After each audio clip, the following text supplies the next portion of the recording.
Bueno, muy buenas tardes, amigos presentes que nos acompañan en este acto de singular significación para el Instituto, para el Inter-American Institute for Democracy, porque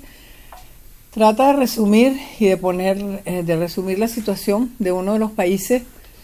que es más geopolíticamente más interesante en nuestra región suramericana, que es Bolivia. Bolivia está localizada en el corazón de Sudamérica, y de allí que tenga una capacidad de influir en los procesos tanto políticos como económicos del resto de la región de una manera significativa. Hoy tenemos este programa que dice, intitulado Bolivia dijo no, y contamos con la presencia de muy distinguidos invitados, así como de miembros de nuestro directorio. Preside esta reunión el embajador Armando Valladares, una de las personas más importantes en lo que es en la dimensión de la lucha por los derechos humanos, y también en materia de enfrentamiento a la dictadura castrista y en general a todas sus ramificaciones en América Latina. Tenemos a don Sergio Bofill, que nos va a hablar del tema de Nicaragua, con que, como sabemos, es otra de los eslabones fundamentales en esta cadena de dominación y de control del poder que se inicia hace 60 años en Cuba y que empieza a florecer con los albores del siglo XXI, con el ascenso al poder en Venezuela de Hugo Chávez, que facilita el financiamiento del proyecto castrista y que ideológicamente es legitimado por el Foro de Sao Paulo, que es una de las creaciones del expresidente de Brasil, Ignacio Lula da Silva. Tenemos también, por supuesto, a Alexis Ortiz, ex alcalde, parlamentario, pero ahora lo más importante es que la ciudad de Miami ganó un poeta, porque sus libros más recientes son libros que incluyen poesía y el recuento de las actividades culturales tanto en nuestra ciudad como en nuestra América Latina. Contamos también con la presencia de Eva Sara Landau, que nos va a hacer una presentación sobre el tema de Bolivia. Vamos a tener unas reflexiones de Carlos Alberto Montaner, nuestro expresidente y autor de más de 30 publicaciones y una de las personas más respetadas dentro de la literatura hispana. Y finalmente vamos a tener a Carlos Sánchez Berzaín, exministro de varias carteras en Bolivia y además el creador de este instituto, gracias a cuya generosidad y dedicación podemos contar con esta casa para los libertarios latinoamericanos y para la gente que creemos en la libre empresa. Vamos a dar inicio dándole no va solamente a presidir este foro, sino también que lo va a moderar el embajador Valladares. Queríamos decirles que el programa tiene una pequeña modificación. Hemos recibido una carta del embajador Otto Reich y se las voy a leer porque es donde presenta sus excusas. Ya sabemos que en este momento Venezuela está viviendo unas horas definitorias de la crisis que ha venido experimentando en los últimos 5 años. Bueno, esta crisis que empezó hace 20 se ha agudizado hace 5 años con el colapso de la economía y con el aumento significativo de la represión. En estos momentos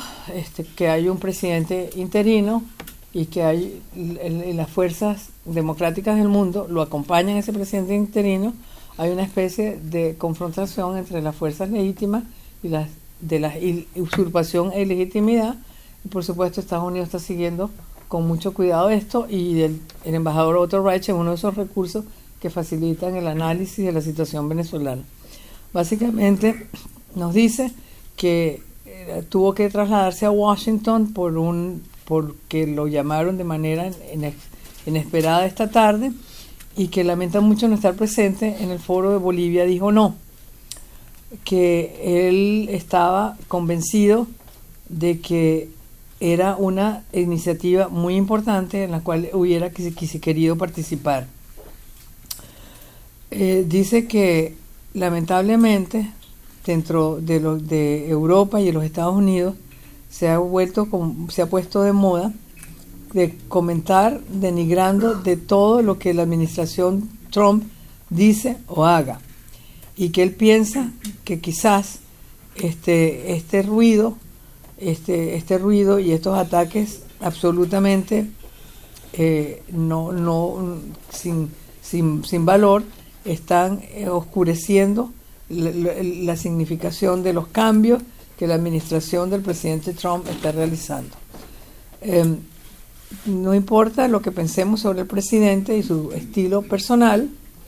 pero hay tres temas que él como líder está instalando en la agenda hemisférica. Esto significa que el presidente de los Estados Unidos ya no va a asistir a juegos de béisbol en Cuba, ni con la presencia de dictadores comunistas viéndolos mientras se ignoran los lamentos del pueblo de Cuba. Tampoco el Departamento de Estado va a seguir negociando para el futuro de Venezuela, ni tampoco se va a permitir más que un ex primer ministro de España, más interesado en proteger a sus compañeros socialistas, continúe traficando con los intereses de Venezuela, con los intereses de la democracia y del pueblo venezolano. Tampoco los Estados Unidos va a continuar ignorando la muerte en las calles en Venezuela como consecuencia del hambre y de la brutalidad policial. La política del presidente Reagan también significa que no va a haber altos funcionarios del gobierno norteamericano ignorando el comportamiento imperialista y de larga data de la más vieja dictadura que hay en el hemisferio, que es la de la familia Castro, que planea e implementa tácticas represivas que apoyan a los gobernantes de Venezuela, Nicaragua y Bolivia. Y que también continúan prestándole servicios de asesoría a los sátrapas sobre cómo permanecer en el poder indefinidamente y así burlando la voluntad popular. Las declaraciones y los discursos, por supuesto, no son suficientes para destruir dictaduras. Y lo que ha pasado en los últimos 3 meses es que la administración Trump cambió su liderazgo en el Departamento de Estado, en el Consejo de Seguridad Nacional, y a raíz del cambio de estos equipos, los Estados Unidos está confrontando de manera seria la crisis de Venezuela, más allá de simples declaraciones. Un ejemplo debo traer a colación. La administración dijo correctamente que Cuba estaba detrás de mucha de la violencia y destrucción en este hemisferio en las últimas 6 décadas. Y el asesor de Seguridad Nacional, John Bolton, lo dijo con muchísima claridad, que existía en nuestro hemisferio una troika de tiranía, en su discurso de Miami en noviembre. El presidente Trump lo repitió la semana pasada, y desde entonces se han tomado medidas certeras para ir asfixiando esta dictadura. Después de 6 décadas repartiendo muerte, destrucción y pérdida de esperanza, la dictadura de Castro está ahora perdiendo su capacidad para controlar el hemisferio. Y eso se debe a muchos factores pero que juegan a favor de la política de la actual administración de los Estados Unidos. Pero hay que darle crédito a que estos hombres que están en Washington, que representan a nuestro país, hayan decidido enfrentar la crisis de una manera absolutamente frontal. Espero que tengan un foro con éxito, y quisiera que me continuaran invitando a las actividades del instituto.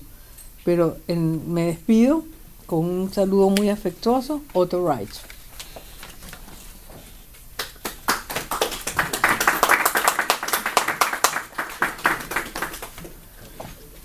Bueno, yo quisiera empezar, antes de darle la palabra al embajador, a Carlos Alberto Montaner, yo quisiera decir que este foro sobre Bolivia, que tendremos que tener claro que Bolivia ocupa el territorio que podía denominarse el corazón de Sudamérica. Sus riquezas minerales son legendarias, como también lo es su capacidad para sobreponerse a las adversidades. Desde su creación en 1825, Bolivia ha luchado por mantener su soberanía e independencia ante el asedio de vecinos deseosos de hacerse con sus riquezas minerales y más recientemente con sus depósitos de litio y de coltán. Bolivia entra en la modernidad del brazo de don Víctor Paz Estenssoro, quien además de ser 4 veces su presidente, inicia el proceso de formación de las clases medias que logra multiplicar el consumo y atraer inversiones. A lo largo de la década de los años 80, Bolivia experimentó el flagelo del autoritarismo aliado a grupos delictivos cercanos a la producción de drogas. Para los años 90, Bolivia había instaurado su democracia y se encontraba en proceso de franco crecimiento y desarrollo a los mandatos de los presidentes Banzer y de Sánchez de Lozada. En la administración Sánchez de Lozada colaboró de manera brillante nuestro director ejecutivo Carlos Sánchez Berzaín. Pero al despuntar el siglo XXI, Bolivia pasó a formar parte significativa del entramado de poder ideado por Fidel Castro, financiado por Hugo Chávez y legitimado por el Foro de Sao Paulo, desde ese entonces Bolivia ha estado sometida al control de Evo Morales, quien representa la unión de los intereses del negocio de la droga con los del totalitarismo castrista. Este sistema, denunciado por primera vez desde esta institución y denominado socialismo del siglo XXI, ha terminado por congelar el proceso de modernización de Bolivia y de crear una plataforma antioccidental, anticapitalista y anti-innovación en el corazón de Sudamérica. La significación geoestratégica de Bolivia no puede ser objeto de disimulo. Desde su territorio se pueden enviar ondas desestabilizadoras a Brasil, al Ecuador, a Perú, a Chile, Argentina y Colombia. En síntesis, la perfecta plataforma operacional para cualquier movimiento o líder que tenga ánimos desestabilizadores.